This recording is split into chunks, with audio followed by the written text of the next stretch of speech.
I say, huu ni upumbavu. Huu ni ujinga. Huu ni hivi eti wasanii wa Bongo. Hivi wasanii wa Bongo mna kazi gani?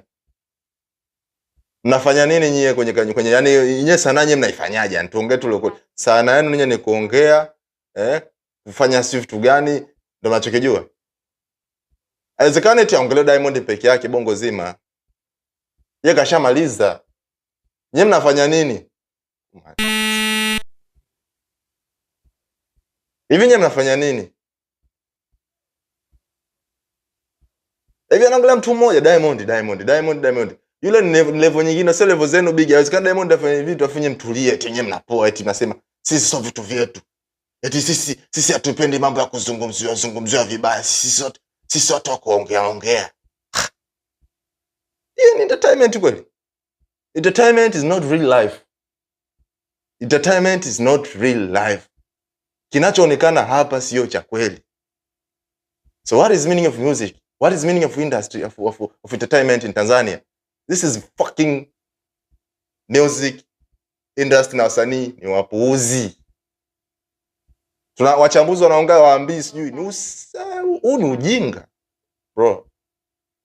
Eti Diamond ametawala tu Diamond. That man is another level, bro. Diamond is another level. You can't compare with another person in Tanzania like whom? Harmonize. Kwa nini aongelewe yeye? Kwa nini aongelewe Rayvanny? Hakuna artist wengine wanaweza kaongelewa, ndio sababu msikio wetu ni wa kipumbavu, wa kijinga. Eti naongelea wasanii watatu.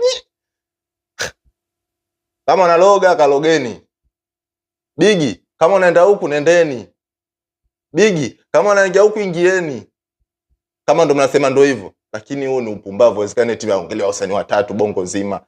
Eti Diamond anatembea na ngoma, hamna msanii yote ambaye anaongelewa. Hamna msanii yote ambaye amegusa.